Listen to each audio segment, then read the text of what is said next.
विद्यार्थी मित्रांनो, MPSC मार्फत मेगा भरती निघाली आहे आणि त्यामध्ये सगळ्यात जास्त जागा या लिपिक टंकलेखकच्या आहेत.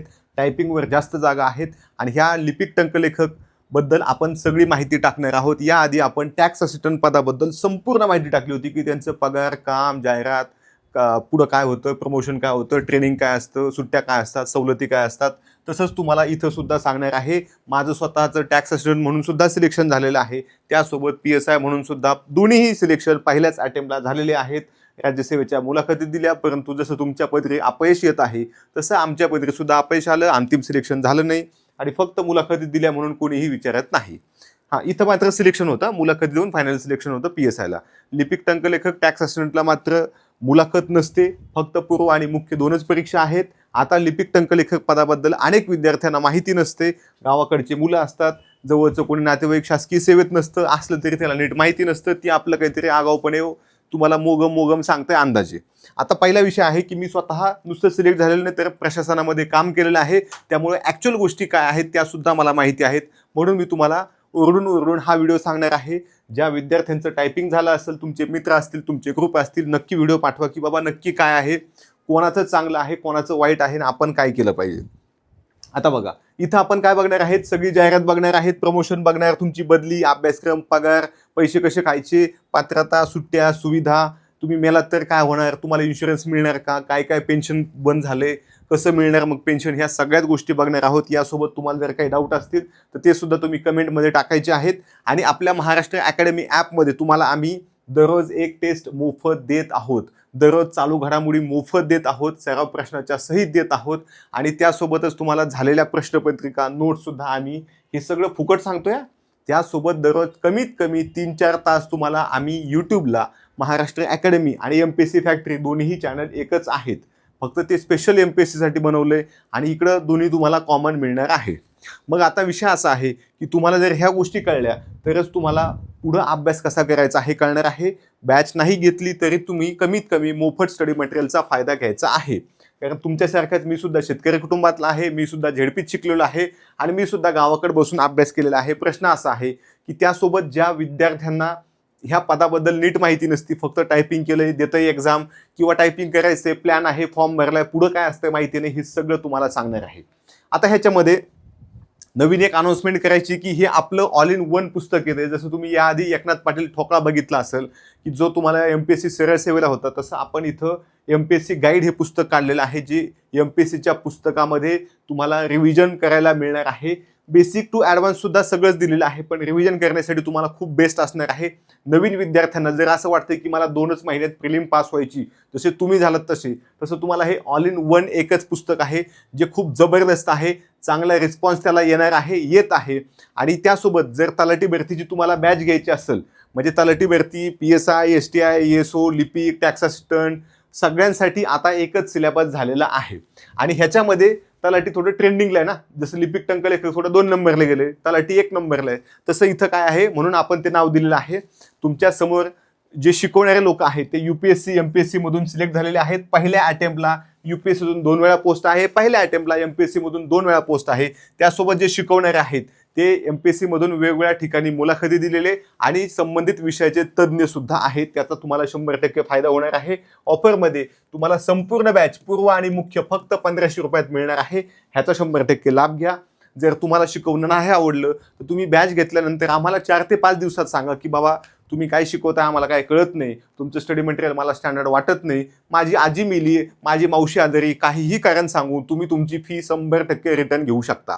म्हणजे फक्त 1500 रुपयात पूर्व आणि मुख्य दोन्ही अभ्यासक्रम, ते पण लाईव्ह, अनलिमिटेड व्ह्यूज, नोट्स, सराव टेस्ट, अभ्यास कसा करायचा आणि सगळ्यात महत्त्वाचं MPSC UPSC मधून सिलेक्ट झालेले लोक सुद्धा तुम्हाला शिकवायला असणार आहेत.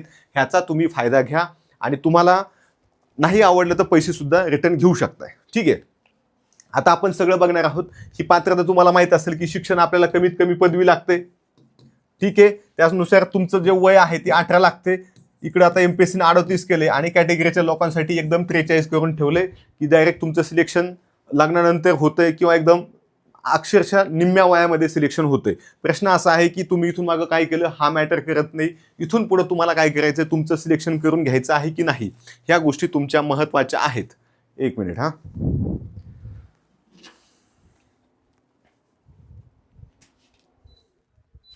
तर इथं आपण बघत आहोत की ह्या पात्रता काय आहेत हे तुम्हाला कळले. त्यासोबत तुम्हाला टायपिंग लागते. मराठी आणि इंग्लिश असे 2 आहेत, दोन्हीपैकी कोणतंही एक चालते. दोन्ही असले तर अतिशय उत्तम गोष्ट आहे. आणि आपल्याला हेच शिकायचं आहे की कशा पद्धतीने अभ्यास करायचा आहे, कशा पद्धतीनं प्लॅन केला पाहिजे. आम्ही काय केलं होतं, कारण आम्ही यशस्वी झालो त्यासोबत आम्ही अपयशी सुद्धा झालो. आमच्यासोबत अनेक विद्यार्थी आमच्यापेक्षाही कमी अभ्यास करून पुढे झाले. आमच्यापेक्षा हुशार विद्यार्थी आमच्या मागे राहिले. त्याचं कारण काय होतं, काय केलं पाहिजे, काय स्वतःमध्ये सुधारणा केल्या पाहिजेत, हे सगळं आपण इथं शिकणार आहोत. तुमचं मराठी इंग्लिश दोन्ही टायपिंग असेल तर तुम्ही टॅक्स असिस्टंट पदासाठी सुद्धा पात्र असता. आणि त्यासाठी आपण जर व्यवस्थित अभ्यास केला, नियोजन केलं तर आपलं सुद्धा सिलेक्शन होणार आहे. आता बघा इथं शारीरिक पात्रता काय संबंध नाही तुम्हाला. परीक्षा पद्धत जी आहे याच्यामध्ये निगेटिव्ह सिस्टीम आहे. 4 चुकले तर तुमच्या 1 प्रश्नाचे गुण कमी होणार, म्हणजे 40 प्रश्न चुकले तर 10 प्रश्न वजा होणार आहेत. परंतु सगळ्यांचेच वजा होतात, कोणालाही आउट ऑफ मार्क पडत नाहीत. आणि निगेटिव्ह आहे म्हणून मी अटेम्प्ट कमी केले असा उद्योग करायचा नाही. आमच्या वेळेस ते एकदम भीतीदायक असायचं, पण मी कधीही 100च्या खाली अटेम्प्ट केले नाही. 100 प्रश्न आहेत तर 100चे 100 अटेम्प्ट केलेले आहेत. आता बघा तुमच्या पूर्वपरीक्षेबद्दल इथं बोलतो, कारण मुख्य परीक्षेला अजून पुरेसा वेळ आहे. पूर्वपरीक्षेमध्ये तुम्हाला 100 प्रश्न आहेत आणि 100 गुण आहेत.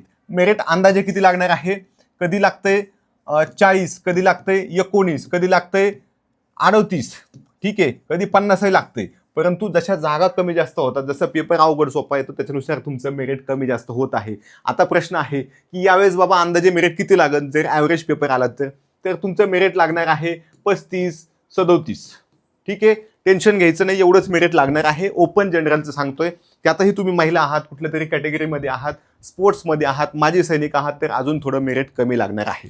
आता जी तुमची मुख्य परीक्षा आहे त्याच्यामध्ये तुम्हाला 200 प्रश्न आणि 400 गुण दिलेले आहेत. ह्याच्यामध्ये 2 पेपर आहेत, पेपर 1, पेपर 2. ओके, हे पेपर 1 आहे, पेपर 2 आहे. पेपर 1 मध्ये मराठी इंग्रजी आहे, जे तुम्ही शाळेमध्येच अभ्यासलेलं असतं.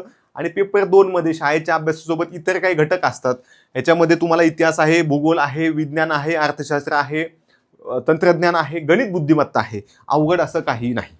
अनेकदा माणसाच्या मनात ती भीती असते, तुम्ही पेपर बघा, काही प्रश्न तुम्हाला एकदम अवघड वाटतील, पण ते तुम्हालाच नाही आम्हालाही अवघड वाटतात आणि आयोगाला सुद्धा अवघड वाटतात. त्याचं टेन्शन घ्यायचं नाही, ठीक आहे. ह्याचं टेन्शन घेऊ नका, हे आमच्यावर सोडा, आम्ही केलं हे सगळं.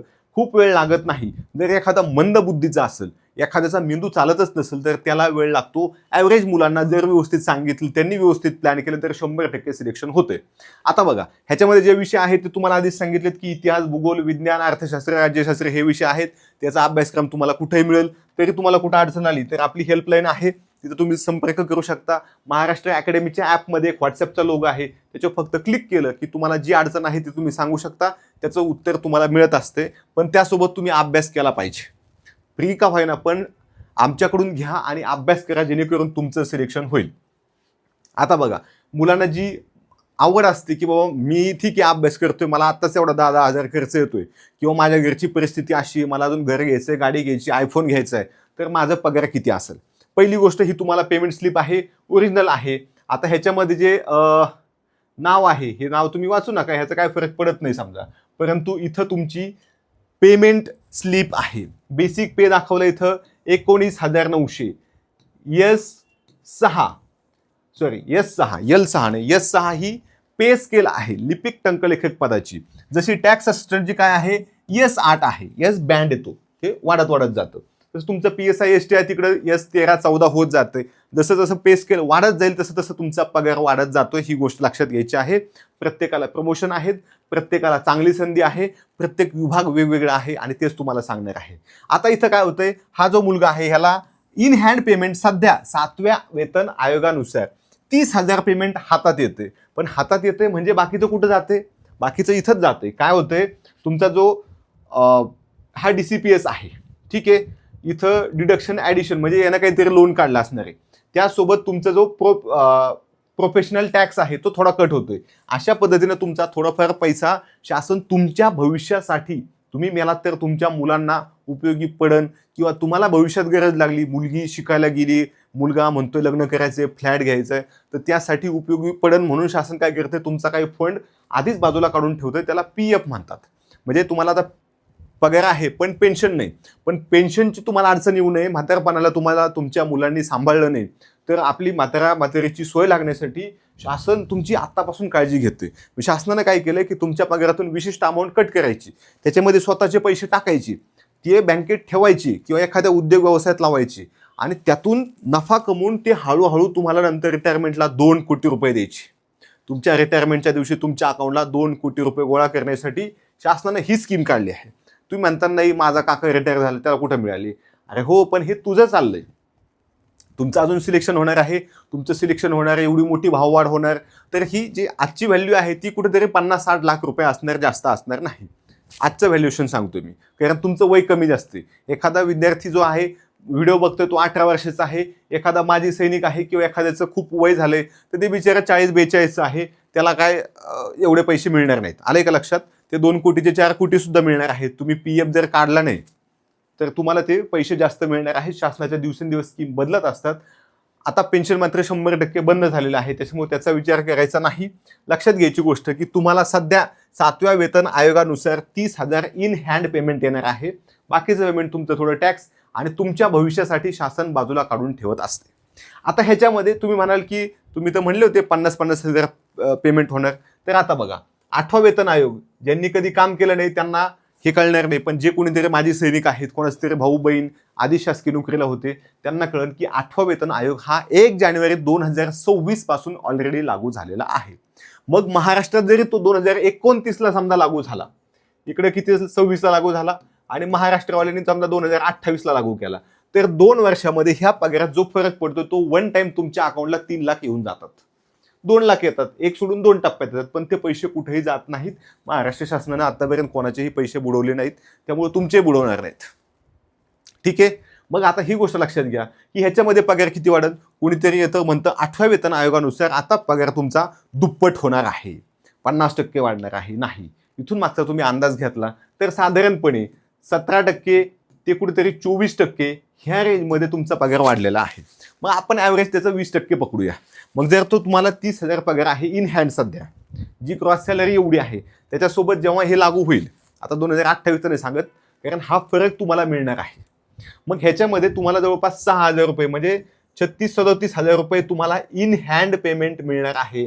ज्याचं जर आपण इकडे कॅल्क्युलेशन केलं कुठे ते टोटल म्हणजे याला ग्रॉस सॅलरी असं म्हणतात, तर 37चे तुम्ही 20% करून घ्या, तर तेवढं जवळपास 50च्या पुढं तुमचं स्टार्टिंग पेमेंट चाललंय. हे पहिल्या महिन्याचा विषय चाललेला आहे. जुन्या माणसाची सॅलरी स्लिप नाही.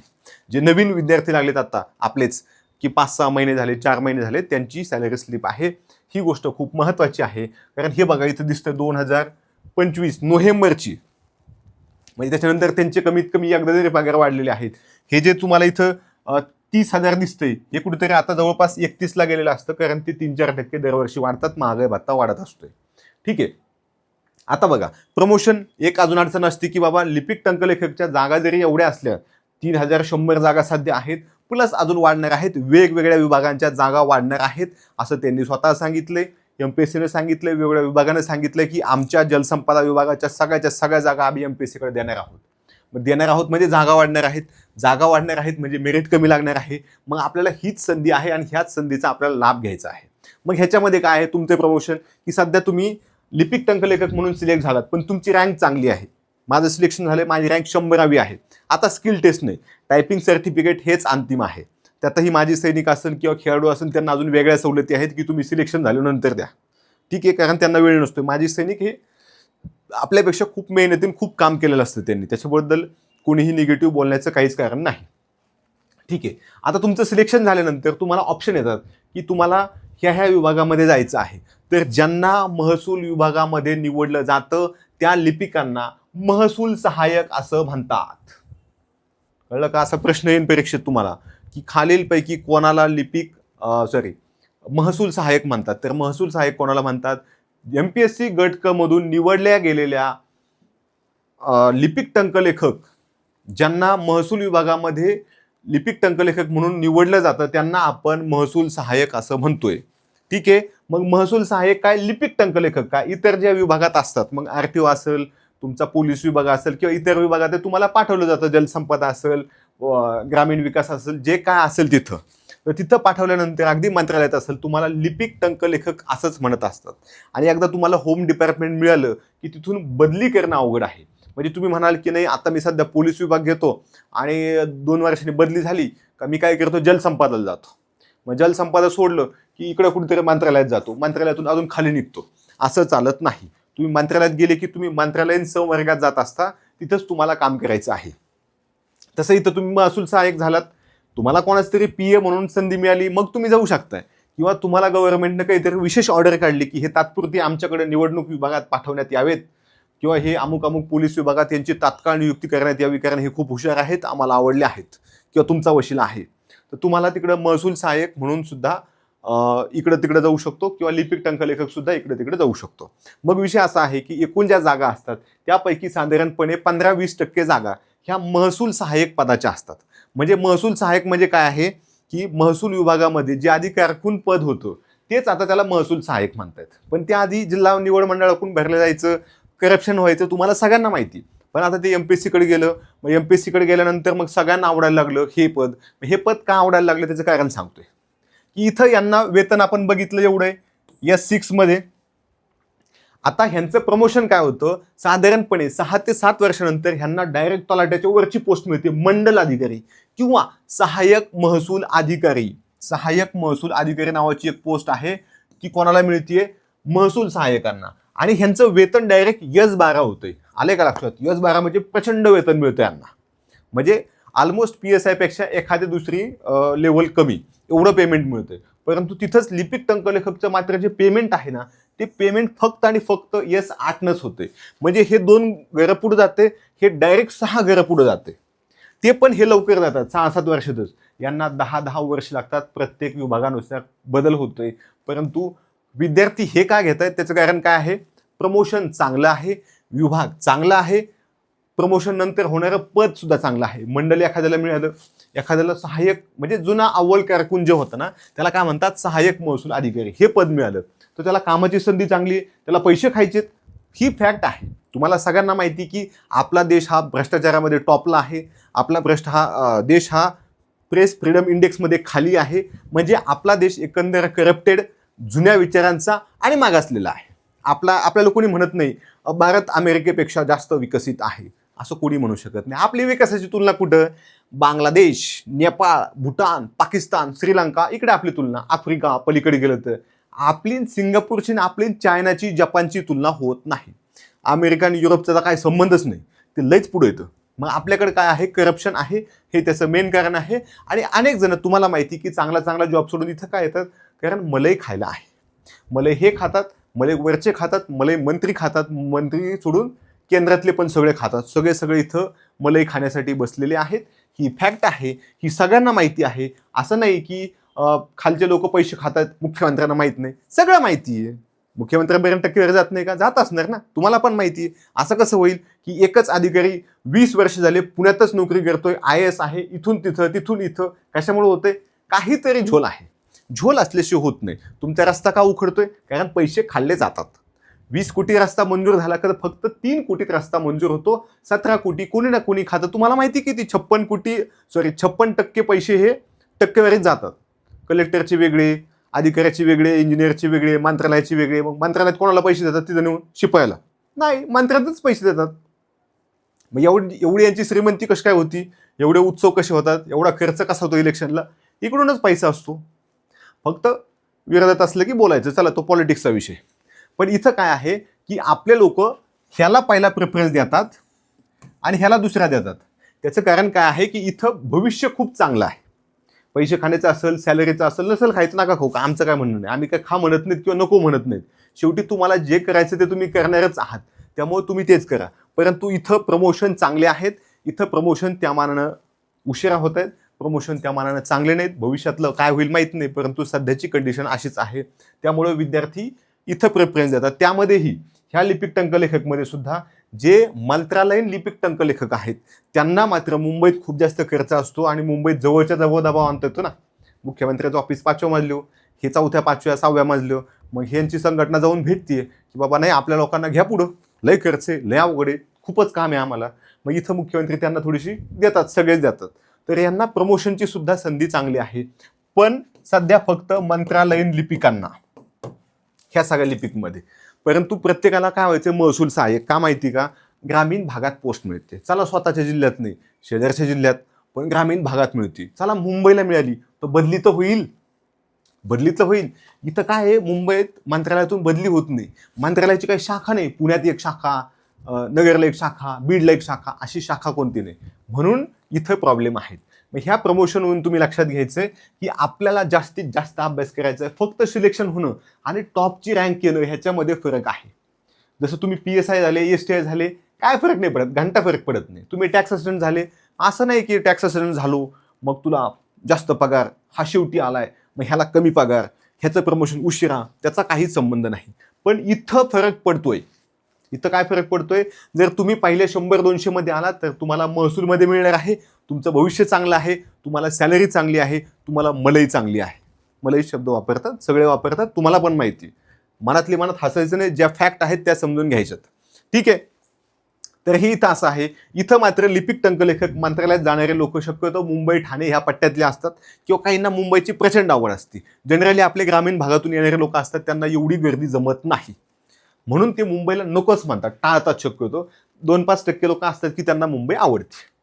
हे एक कारण झालं. आता बघा, ह्यांना प्रशिक्षण काय असतं, तर वेगवेगळे विभाग यांना ट्रेनिंगला पाठवतात. तुमचं सिलेक्शन समजा झालंय, 1 जानेवारीला तुम्हाला जॉईनिंग आलंय, तर 2-2, 5-5 वर्ष तुम्हाला ट्रेनिंगच नसते. डायरेक्ट बसवतात, ह्याला शिकव, हा नवीन आलाय आज.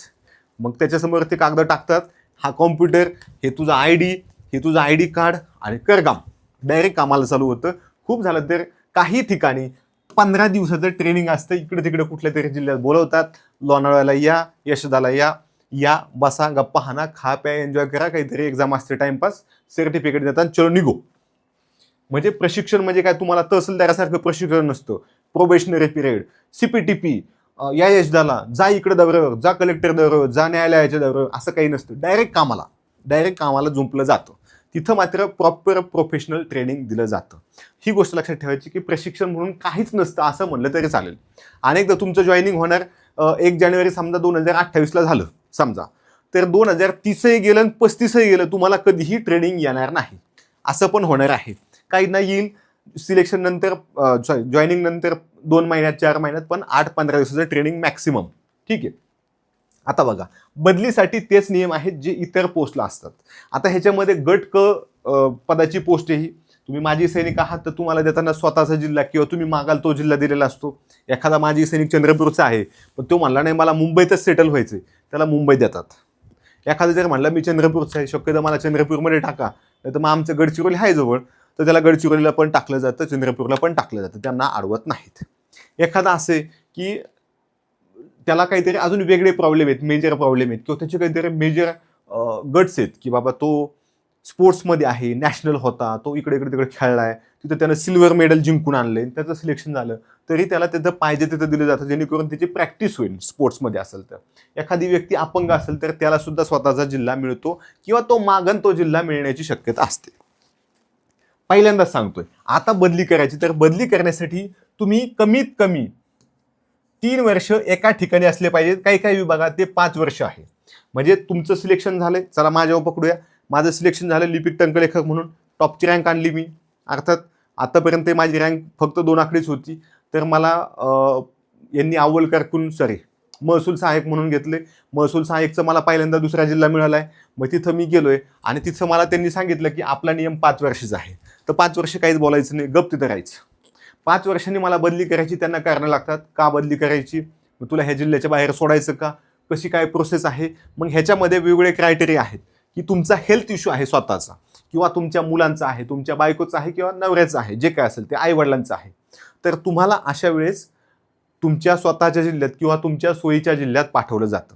किंवा अजून पुढचं काय आहे, पती पत्नी एकत्रीकरण, म्हणजे मी महसूल सहाय्यक आहे, बायको तलाठी आहे, तर मला तिकडं पाठवलं जातं किंवा तिला इकडं घेता येतं.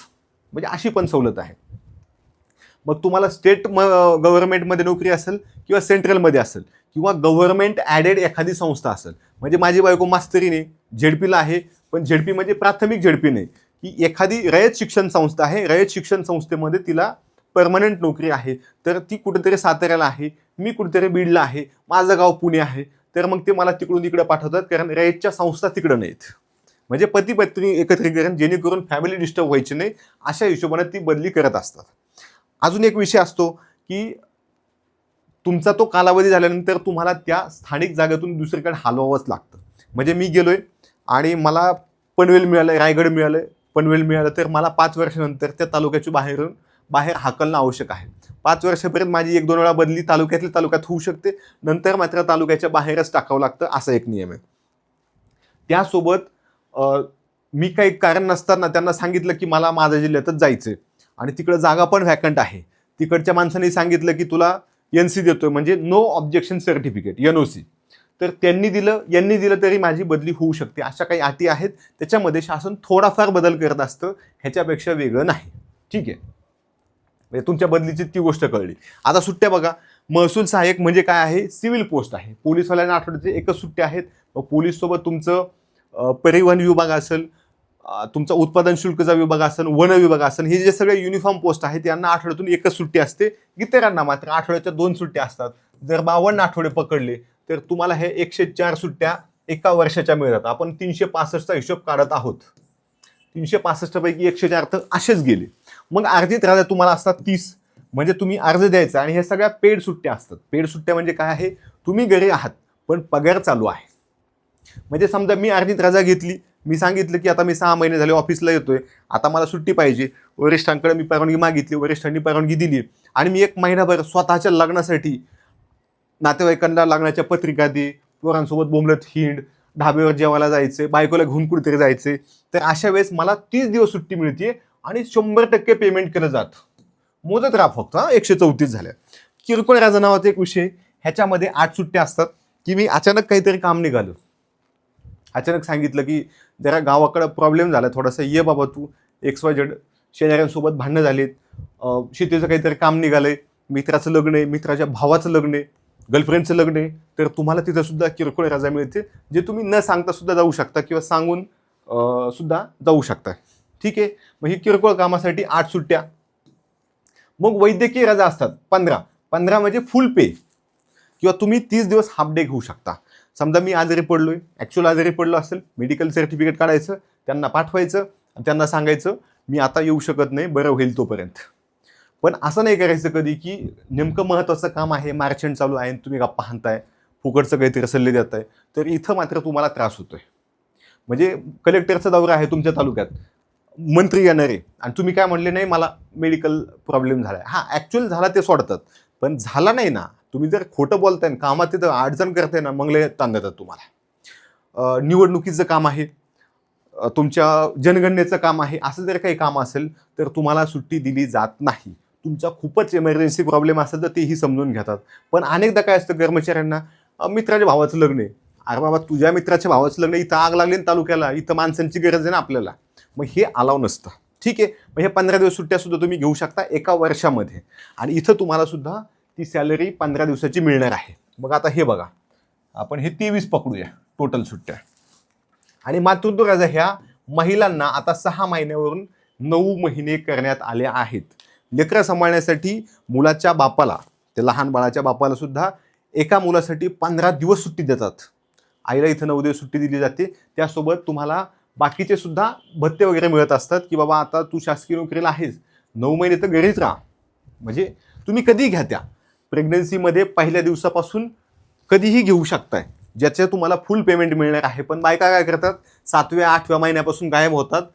डिलिव्हरीच्या आधी 3 महिने, साधारणपणे 2 महिने, काही अगदी IPS आहेत 1-2 की बाबा ज्या आत्ता सिलेक्ट झालेल्या आहेत, ज्या कुठेतरी सोशल मीडियाला ट्रेंडिंगला असतात, आणि त्यांनी काय केलंय, डिलिव्हरीच्या आदल्या दिवशीपर्यंत ऑफिसला काम केलंय SP म्हणून, आणि दुसऱ्या दिवशी डिलिव्हरी केली आहे, नंतर त्या 2-3 महिन्यांना पुन्हा जॉईन झालेल्या आहेत. आपल्याकडे काय होतं, प्रेग्नन्सी म्हणजे आजारपण, मी आजारी पडली कारण मी प्रेग्नंट आहे, असे भास असतात. परंतु तुम्ही जर हेल्दी असाल, तुम्ही जर तुमचं स्वतःचं हेल्थ मेंटेन केलं, तर प्रेग्नन्सी म्हणजे आजार नसतो, ती एक प्रोसेस असते. ठीक आहे, तर ह्या 9 महिने सुट्ट्या ह्या आपण सगळ्यांच्या पकडत नाहीत, परंतु ह्यात जवळपास आता 23 दिवस, म्हणजे तुम्ही हिशोब काढा फक्त, आपण रँडमली जरी काढला, हे 100 आणि हॉलिडे 10, म्हणजे 110च पकडा, आणि हे 53, म्हणजे 163 दिवस तुम्हाला सुट्टी असते 365 पैकी, म्हणजे 40% दिवस ऑफिस बंद असते, तुम्हाला ऑफिसला जाण्याची गरज नाही. 60% दिवस तुम्हाला ऑफिसला जायचं आहे. एवढ्या सगळ्या सुट्ट्या असतात, सवलती असतात, हॉलिडेज असतात.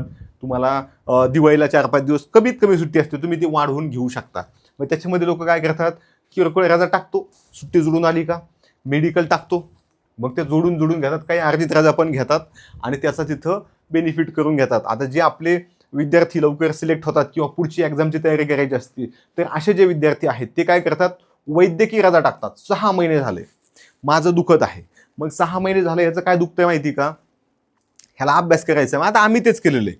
आम्ही जेव्हा शासकीय नोकरीत होतो आम्ही काय करायचो, पाठ दुखतीये, मग ते डॉक्टर लिहून द्यायचा, ही सफरिंग फ्रॉम अमुक अमुक, he needs bed rest for 15 days.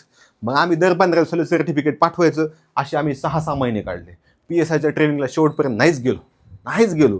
मी शेवटी पुढची बॅच आली 2-2.5 वर्षांनी, मग आम्ही कच राजीनामा लिहून दिला. ठीक आहे.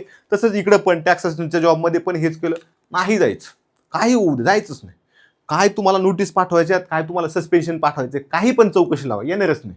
कारण ते आपलं मन लागत नव्हतं. अभ्यास पुढचा बंद केला होता, परंतु आपले हेल्थ इश्यू किंवा ते मुंबईचं वातावरणामुळे मी जात नव्हतो. तुम्ही तुमचं बघू शकता. पण बहुतेक विद्यार्थी जे अभ्यास करतात ते वैद्यकीय रजा टाकतात की मी आजारी आहे, मी येऊ शकत नाही, माझा असं पाठीचं डॅमेज आहे, पाठीचाच आजार दाखवतात. ज्याच्यामध्ये कसं होतं नावाचा एक भाग असतो. कसं होणं म्हणजे काय, तुम्ही म्हणता की मला मन लागत नाही, आज जरा कसं होतंय, तर ह्याला मेडिकलमध्ये कुठलंही इक्विपमेंट नाही की बाबा हे शोधा, हे शोधलं जाऊ शकत नाही. त्याच्यामुळे सगळेच पाठ दुखती, पाय दुखतोय असं काहीतरी टाकून देतात, सुट्ट्या मारतात, अभ्यास करतात आणि अभ्यास प्रामाणिकपणे करणारे पुढे जातात, सिलेक्ट सुद्धा होतात. मोकऱ्या सुट्ट्या हाणल्या, टाइमपास केला तर तुमच्या आयुष्याचा पुन्हा इथं सुद्धा टाइमपास होणार आहे.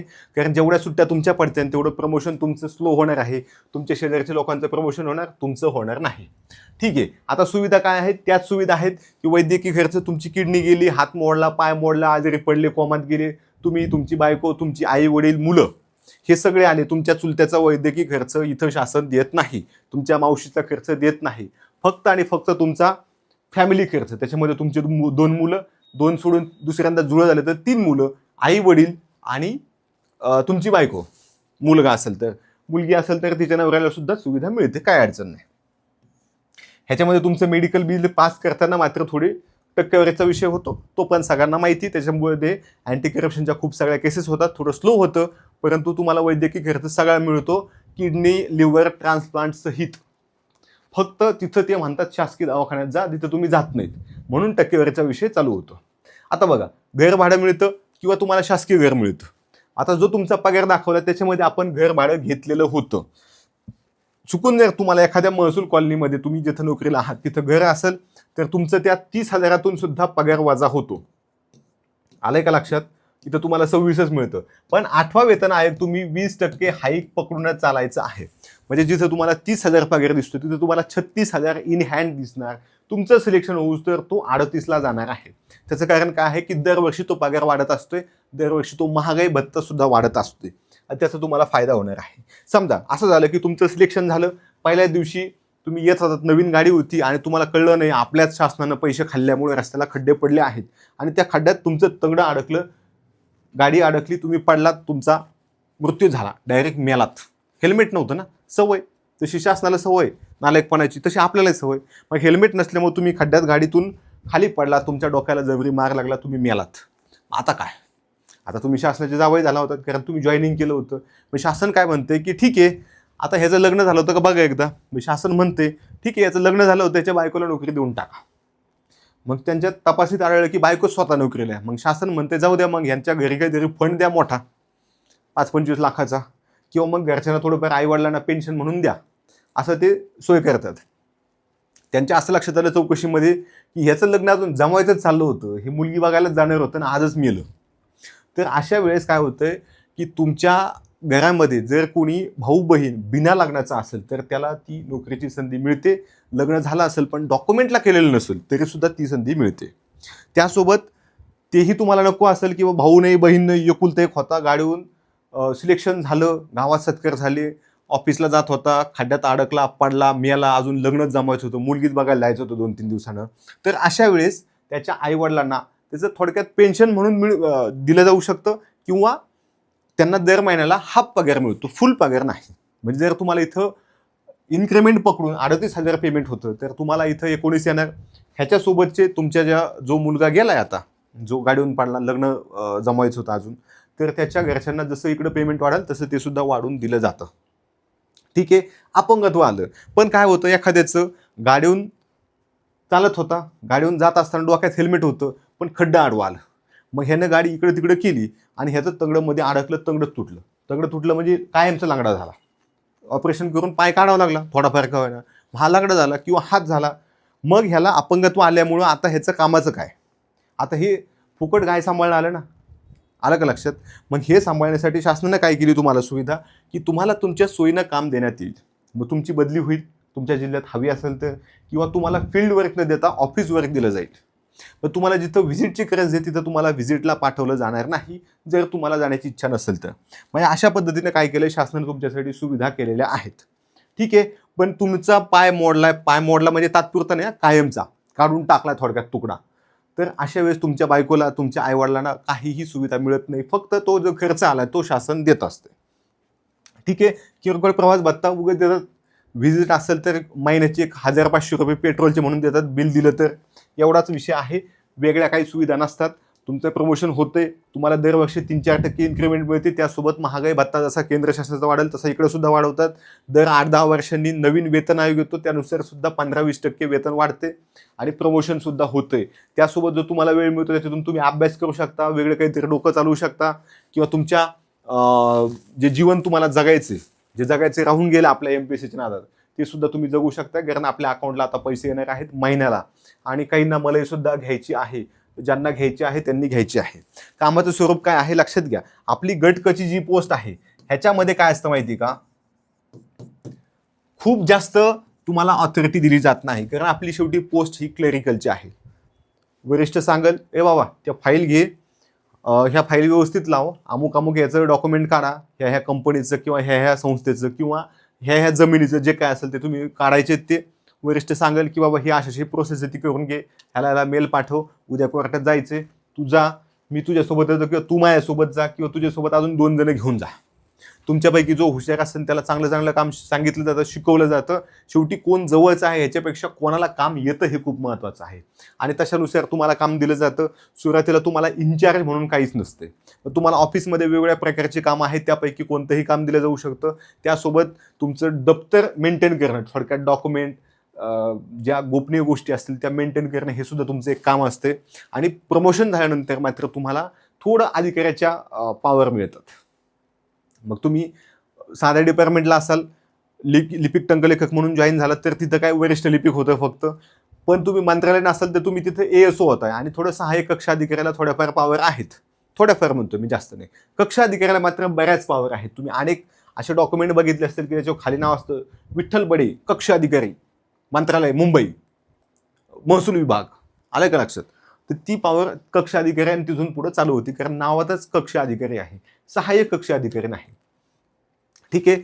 इथं मात्र तुम्हाला जर तुम्ही मंडलाधिकारी किंवा अव्वल कारकून झाले, मग तुम्ही तहसील ऑफिसला आहात, प्रांत ऑफिसला आहात, किंवा कलेक्टर ऑफिसला आहात, विभागीय आयुक्त कार्यालयात आहात, तरी सुद्धा तुम्हाला तिथं कामाची पॉवर मिळते. तुम्हाला बरेच गोष्टी मेंटेन कराव्या लागतात. मंडल म्हणजे थोडक्यात मोठा तलाठी असतो, मोठ्या गावचा तलाठी, किंवा 4-5 गावं त्याच्याकडे दिलेले असतात.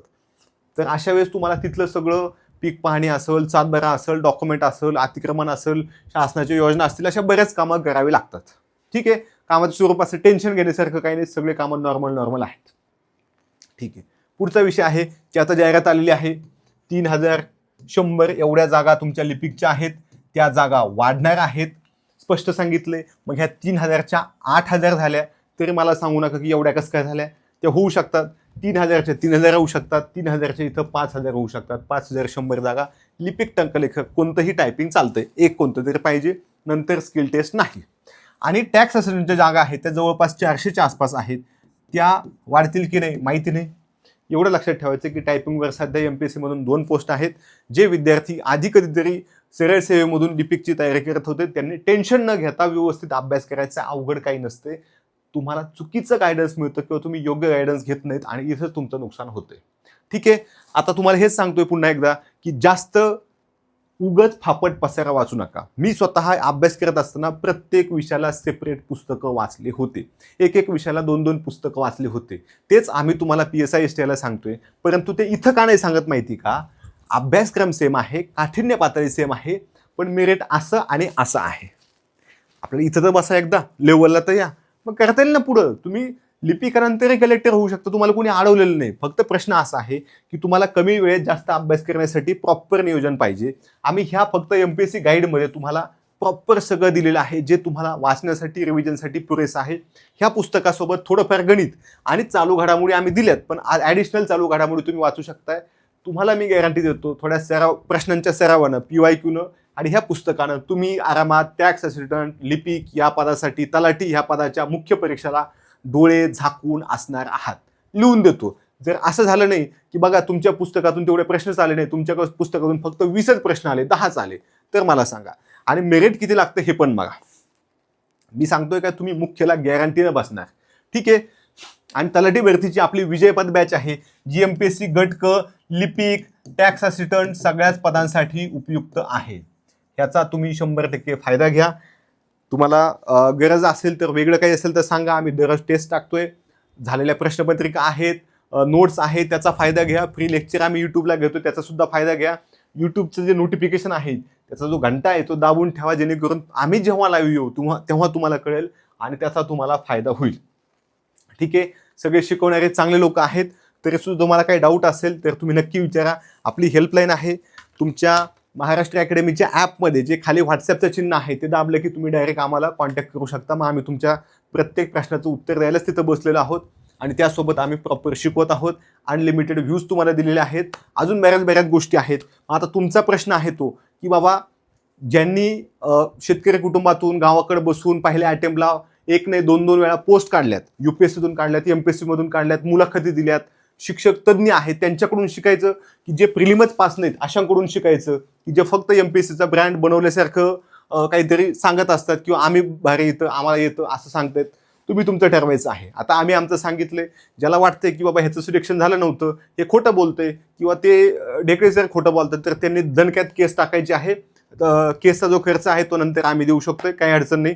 परंतु अभ्यास करा. All the best. आणि तुमच्या काही अडचणी असतील तर 100% कमेंटमध्ये नक्की टाकायच्या आहेत.